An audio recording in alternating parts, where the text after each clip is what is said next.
متقبلا ورزقا حلالا طيبا. آمين رب العالمين.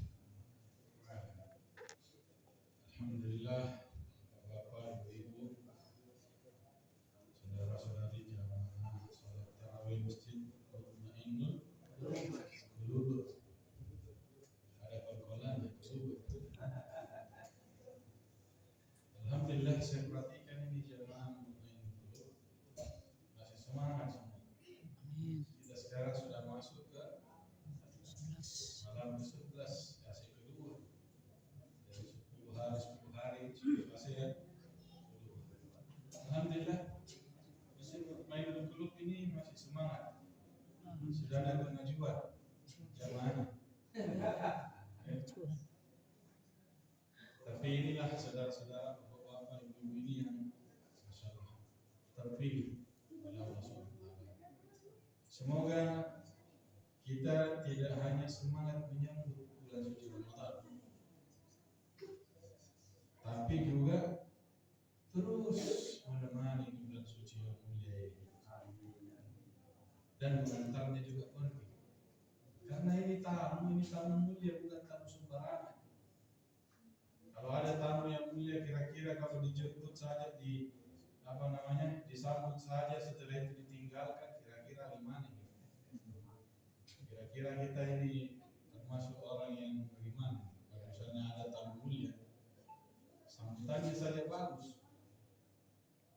Setelah itu dicuekin di pertengahan, pulang tidak diantar. Kira-kira kita termasuk orang bagaimana? Bisa disimpulkan sendiri ya. Jadi insya Allah orang yang berhasil di bulan suci Ramadan ini adalah orang yang berkelanjutan terus amalnya. Amin ya Rabbal. Salah satu tandanya kalau dia ini diterima ini amalnya di bulan suci Ramadan, amalan-amalan yang dikerjakan selama bulan suci Ramadan masih bisa dilanjutkan nanti setelah bulan suci Ramadan. Salat 5 waktu masih jalan. Puasa, masih ada puasa Ustaz. Masih ada Bapak. Jadi puasa itu bukan cuma 1 bulan sekali. 1 tahun sekali. Ada juga puasa namanya puasa sebulan sekali. Ada namanya puasa seminggu sekali.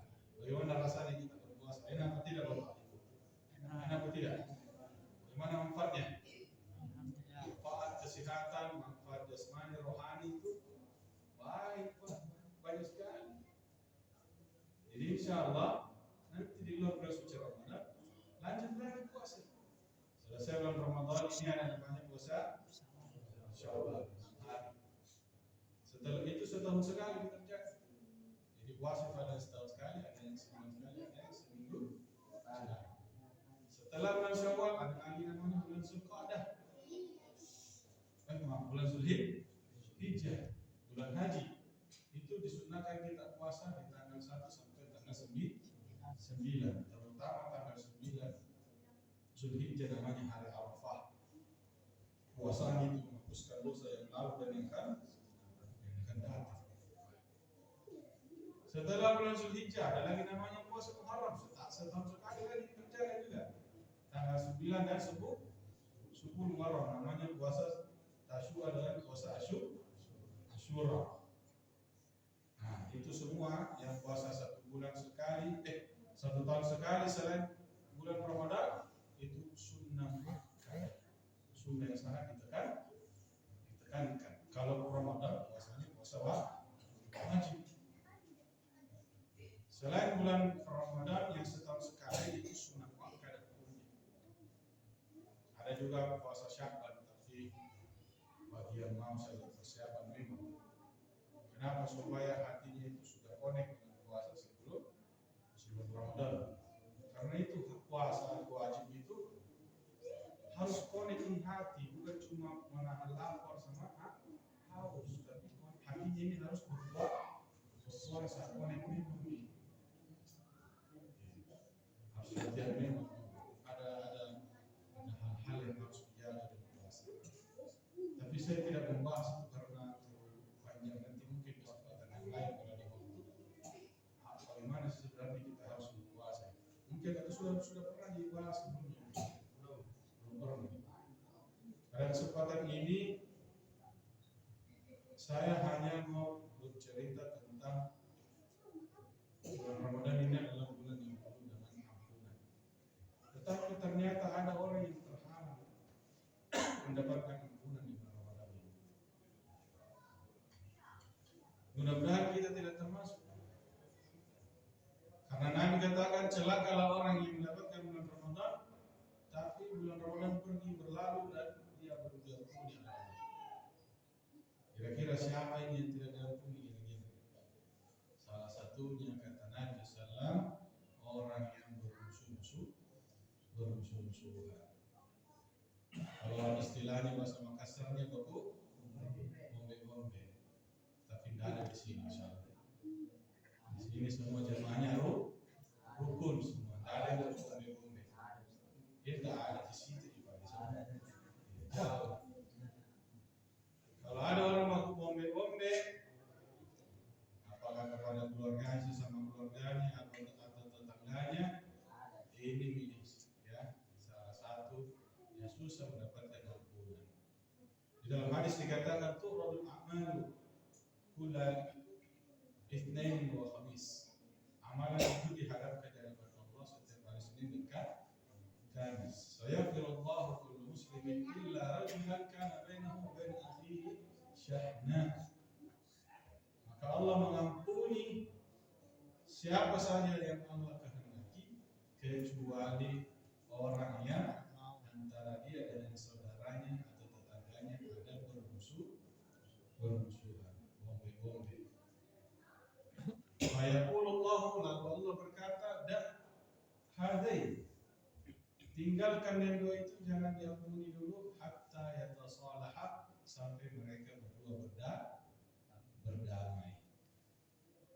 Jadi tidak mendapatkan ampunan. Jadi perlu sekali kita ini bagaimana supaya memperbaiki hubungan kepada Allah Subhanahu wa taala dan juga memperbaiki hubungan kepada sesama manusia, terutama orang yang dekat-dekat dengan kita, orang tua, kerabat, tetangga, itu semua orang yang dekat dengan kita. Allah SWT katakan dalam Al-Quran, wa'budullaha wa la tusyriku bihi syai'a wa bil walidaini ihsana wa dzil qurba wal yatama wal masakin wal jari bil qurba wal jari al junubi was sahibi bil janbi wa banis sabili wa ma malakat aymanukum. Dan sembahlah kalian Allah Subhanahu wa taala, dan janganlah sekali-kali menyembah selain Allah, menyekutukan Allah.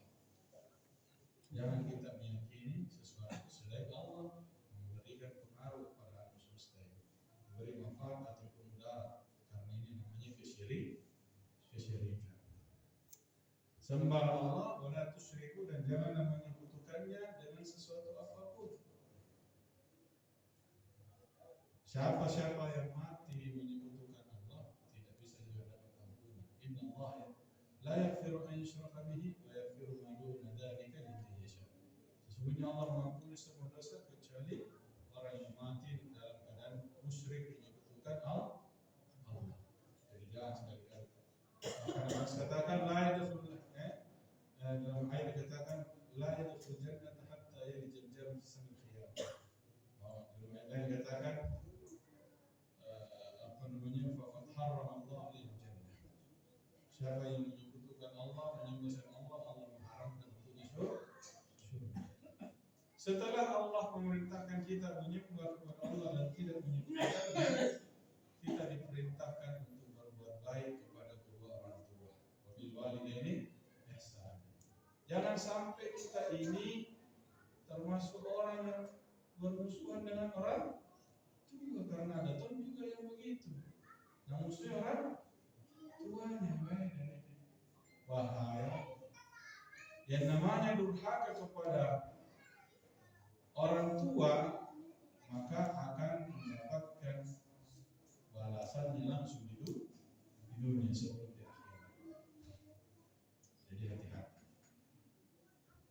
Setelah itu digandengkan lagi wabidzil kurba, dan berbuat baiklah kepada keluarga dekat. Jadi ini semua digandengkan. Begitu pentingnya ini kedudukannya. Apa yang akan kita sebutkan ini, menyembah kepada Allah, tidak menyebutkannya, kemudian berbuat baik kepada orang tua, berbuat baik kepada keluarga dekat. Kadang-kadang keluarga dekat kita sendiri jadi musuh, itu bahaya. Jangan ya, karena ini perintah berbuat baik kepada keluarga dekat. Wal yatama, berbuat baik kepada anak yatim, walaupun bukan keluarga kita. Siapa itu anak yatim? Anak yang bapaknya meninggal sementara dia masih di bawah usia balik, artinya belum balik. Orang anak balik itu biasanya ditandai dengan ihtilam atau mimpi basah. Kalau 15 tahun dan belum mimpi basah, maka sudah dianggap balik. Nah, tapi kalau anak kecil mati belum balik kemudian mati bapaknya, anak kecil mati bapaknya dan anak ini belum balik, itu namanya anak yatim, harus disantuni. Wajib kifayah. Kalau sudah ada yang menyantuninya, ada yang menjaga memeliharanya, maka yang lain sudah tidak berdosa. Tapi kalau semuanya menerlantarkan anak yatim, tidak ada yang memelihara, dosa semua. Kemudian wal masakin, berbuat baik kepada orang miskin. Siapa itu orang miskin? Yang penghasilannya kurang daripada kebutuhannya. Misalnya kebutuhannya, kata ulama kita, yang miskin itu penghasilannya penghasilan kebutuhannya misalnya 3 juta, tapi penghasilannya hanya 50%. Berapa itu? 1.500.000. Ini termasuk orang miskin karena kurang dari 50%. Jadi kalau dia punya anak 10, kebutuhannya 5 juta per bulan, nah misalnya gajinya cuma 2 juta, berarti dia tergolong orang miskin. Kalau di bawahnya lagi itu, di bawah 50%, 2,5 juta, atau di bawahnya lagi itu 2,5 juta, namanya fakir. Kalau di bawah 50%, kalau misalnya 30%, berarti itu orang fakir. Wal jari bil qurba, dan berbuat baiklah kepada tetangga dekatmu. Nah ini yang saya mau kupas secara sedikit diperinci, cuma 3. Berbuat baik kepada tetangga. Karena kenapa? Tetangga ini juga orang yang dekat dengan kita. Kalau pada saat kita dalam keadaan emergensi, darurat, biasanya itu kita minta tolong sama siapa? Pasti tetangga. Dan tetangga itu orang yang paling mengenal kita. Kata Umar bin Khattab, kamu ngaku-ngaku kenal orang, apakah kamu sudah pernah bersafar, berjalan bersama dia perjalanan jauh? Tidak. Oh, pernah kau bersafar? Apakah kamu sudah pernah hutang piutang dengan dia, bermuamalah? Tidak pernah juga. Apakah kamu tetangganya? Tidak pernah juga. Berarti kau pura-pura saja kenal dia. Artinya tetangga juga termasuk orang yang mengenal kita. Maka kita harus berbuat baik kepada tetangga. Bagaimana caranya? 3 G. Insya Allah selesai dalam waktu 10 menit. Yang pertama, sering-sering ngasih, sering-sering memberi hadiah. Kalau ada tetangga itu yang marah, dikasih, insya Allah tidak marah gitu. Apalagi dikasih hadiah umroh. Harus itu saya bilang tidak marah lagi. Sering-sering kasih hadiah. Tahabu, berilah hadiah, maka kalian akan saling mencintai. Abdullah bin Umar pernah memotong seekor kambing. Setelah dia masak, dia tanya pembantunya, sudah mau kasih itu pembantu tak yang orang Yahudi, tetangga tak yang orang Yahudi. Nah bilang pembantunya, orang Yahudi itu tuan. Budaknya ditanya, orang Yahudi itu tuan, kenapa mau dikasih? Dia bilang, biar orang biar orang apa kafir, itu juga tetangga harus kita juga berbuat baik kepada mereka. Saya mendengarkan kata Abdullah bin Umar, Rasulullah SAW bersabda, senantiasa Jibril mendatangiku dan berwasiat kepadaku, kata Rasulullah, untuk berbuat baik kepada tetangga dan sering memberinya. Sampai saking seringnya datang Jibril itu berwasiat seperti itu, saya kira kalau saya mati dan meninggalkan warisan, tetanggaku juga berhak mendapatkan warisan itu. Jadi dapat bagian. Saking seringnya Jibril alaihissalam datang kepada Nabi menasihati Rasulullah untuk berbuat baik, sampai-sampai Nabi mengira seandainya Nabi mati dan meninggalkan warisan, itu warisannya juga ada juga bagiannya tetangganya di situ. Begitu seringnya harus kita bagi-bagi kepada tetangga. Maka kata Nabi SAW, man tabaha maraqatan, siapa yang masak lauk, maka falyukthir ma'ah, berbanyak-banyak sedikit buahnya, supaya dia bisa bagi ke tetangga. Biar satu potong, tapi setiap hari kan lumayan. Iya. Artinya itu bisa menambah rasa kasih sayang antara umat bertetangga. Yang kedua, kaful adab. Jangan menyakiti tetangga, baik dengan lisan ataupun dengan tangan. Jangan sekali-kali kita. Dalam agama kita ini ada namanya istilah muslim, mukmin, muhsin. Derajat yang paling tinggi itu namanya muhsin, yang kemudian itu mukmin, dan yang terakhir itu muslim, paling ke bawah itu namanya muslim. Kata Rasulullah, siapa orang muslim? Al-muslimu man salima al-muslimuna min lisanihi wa yadihi. Orang muslim itu orang yang muslim lainnya atau orang lain itu selamat dari lisan dan tangannya. Jadi kalau ada orang yang masih belum merasa aman dengan kita, atau ada orang lain tidak merasa aman dengan mulut dan tangannya, maka orang itu belum mencapai derajat yang paling rendah dalam agama kita yang namanya muslim. Muslim itu tidak menyakiti, tangan dan mulutnya tidak menyakiti. Seandainya dia tidak bisa memberi manfaat, tapi dia tidak menyakiti. Kalau orang mukmin itu, dia selalu memberi manfaat. Kata Nabi SAW, la yu'minu ahadukum hatta yuhibba li akhihi ma yuhibbu li nafsihi. Belum sampai seseorang itu kepada derajat iman sampai dia mencintai untuk saudaranya apa yang dia cintai untuk dirinya. Itu orang mukmin. Kalau muhsin di atasnya lagi, yusiruna ala anfusihim walau kana bihim khasasah. Dia lebih mendahulukan orang lain daripada dirinya, padahal dia juga membutuhkan. Ini derajat tinggi. Seperti Rasulullah, kalau ada makanan yang datang, dia tidak makan duluan, dia tidak simpan duluan juga. Dia kasih makan dulu orang, nanti kalau ada sisanya baru beliau makan. Itu luar biasa Rasulullah. Jangan sampai kita menyakiti saudara kita. Kata Nabi SAW, la yadkhulul jannata man kana jaruhu la ya'man min syarrihi wa qala sallallahu. Tidak masuk surga orang yang tetangganya tidak merasa aman dari keburukannya. Kalau ada orang lain tidak merasa aman dengan keburukannya, ini bahaya. Itu maksudnya. Bahkan la yu'min, tidak beriman demi Allah, kata Nabi, la yu'min wallahi la yu'min. Tidak beriman.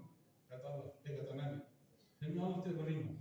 Maka sahabat bertanya, siapa ya Rasulullah beriman? Orang yang tetangganya tidak merasa aman dengan keburukannya. Jadi kalau kita ini masih suka sakiti tetangga ini, belum kita beriman.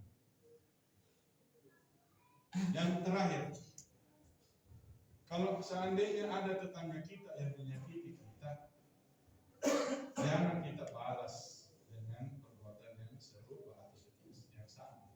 Kalau ada kata-kata ini, kita kata-kata juga. Jangan. Maafkan, fa'fu anhum wastaghfir lahum, dan maafkan dia Seperti Rasulullah SAW. Ada seorang wanita yang sudah buta, yang sudah tua dan tinggal sendirian, tidak ada yang urus. Rasulullah SAW karena beliau ini orang yang penyayang, selalu memberi makan kepada wanita tua, buta dan hidup sendiri.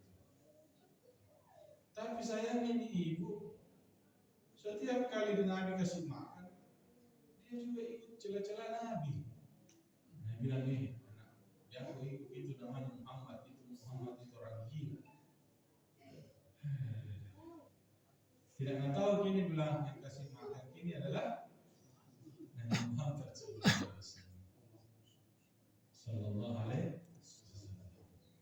Nabi juga tidak membalas, tidak tahu bilang saya ini bilang Muhammad. Tapi karena kasih sayangnya, Nabi tetap berbuat baik kepada ibu ini. Siapa juga lagi yang mengurus ini kalau bukan Nabi? Dan Nabi orang yang paling penyayang. Kalau Nabi lagi tinggalkan, tidak ada yang urus, sudah tua, buta, tinggal sendiri. Jadi Nabi SAW ini walaupun dihina, dicaci, dimaki, dia tetap berbuat baik karena rasa kasih sayang, menyayangi. Luar biasa tidak? Inilah ya, kita mau contoh-contoh, termasuk saya juga.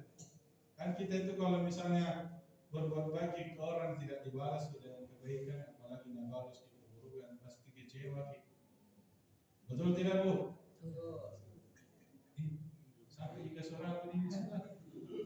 Betul tidak Bu? Betul. Kecewa kita putus asa. Bahkan kadang-kadang keluar tuh kata-kata mutiara dari mulut. Ada capek mulai kita berbuat baik sama dia baru menjadi itu. Gitu kan. Tapi Rasulullah tak seperti itu. Walaupun beliau ini dibalas dengan keburukan, karena kasih sayangnya mengalahkan itu kemarahannya itu Nabi SAW. Itu luar biasanya Nabi.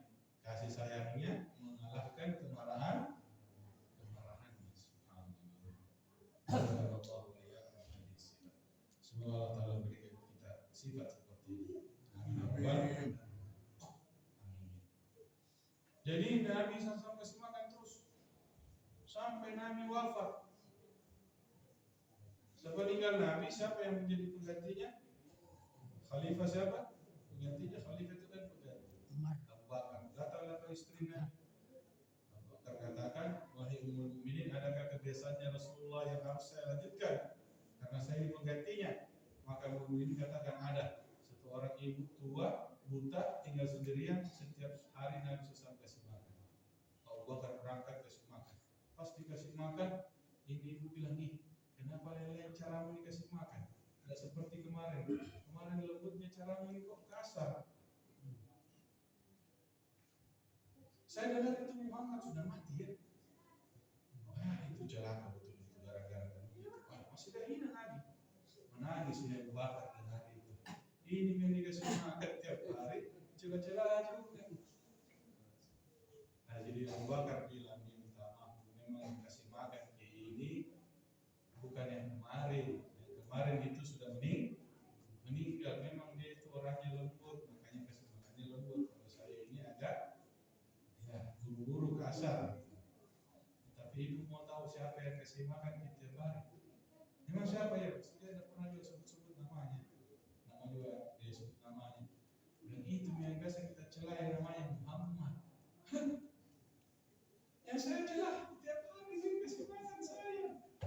Menangis ibu langsung bersaksi. Asyhadu an la ilaha illallah wa asyhadu anna Muhammadar Rasulullah. Jadi jangan putus asa. Kalau hari ini kita berbuat baik tidak dibalas, tidak kelihatan perubahan, boleh jadi nanti seperti kayak Nabi kita sudah tidak ada, baru orang itu berubah. Betul tidak? Bisa jadi. Tiba-tiba kita sudah pindah kemana misalnya, tidak ketemu lagi, tiba-tiba sudah berubah jadi orang soleh. Selama ini kita berbuat buruk pada kita, tapi kita tetap berbuat baik kepadanya. Ada yang seperti itu. Alhamdulillah. Jadi mudah-mudahan kita bisa berbuat baik kepada tetangga kita, ya sering-sering memberi hadiah, memberikan bantuan, jangan menyakitinya, dan kalau kita disakiti jangan kita balas. Semoga insya Allah kita tergolong orang yang tidak ada rombeknya dan bisa mendapatkan ampunan Allah di bulan suci yang mulia ini. Demikian, kurang dan lebihnya mohon dimaafkan.